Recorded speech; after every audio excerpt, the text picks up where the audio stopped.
basically I was overweight my whole life. I was very heavy as a kid. It makes childhood pretty difficult. As I got older, when I went to high school, the football coaches said, "Oh, well, you're a big kid. You can be great at football." They told me if you train for football and you keep getting bigger, stronger, faster, you'll get better and you'll be really good and you can do a lot with that.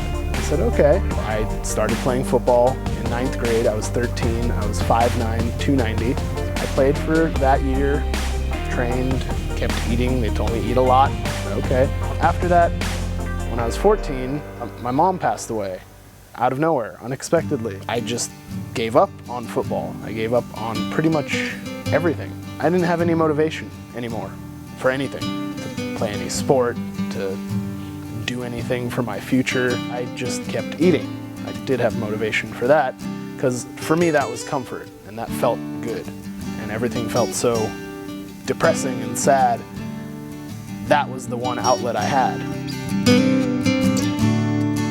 I basically just kind of lived day to day and, you know, slowly kind of killing myself with food.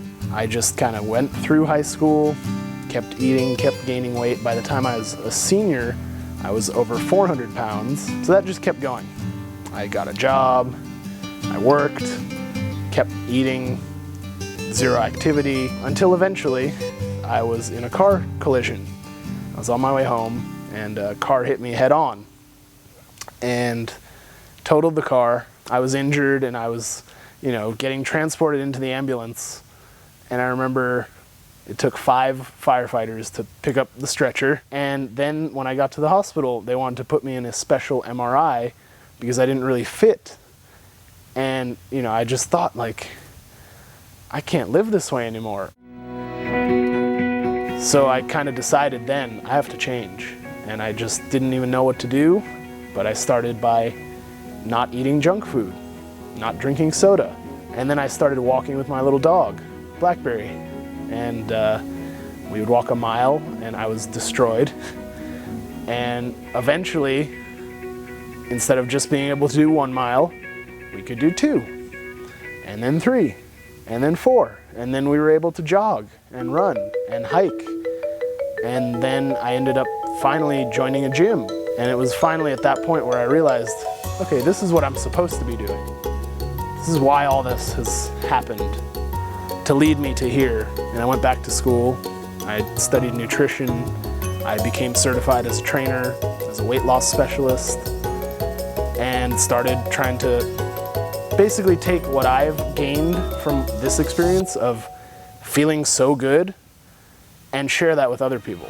I want them to understand that I'm with them as part of this journey because I have been them in the past, and that I can guide them, no matter where they are, to get to where they want to go.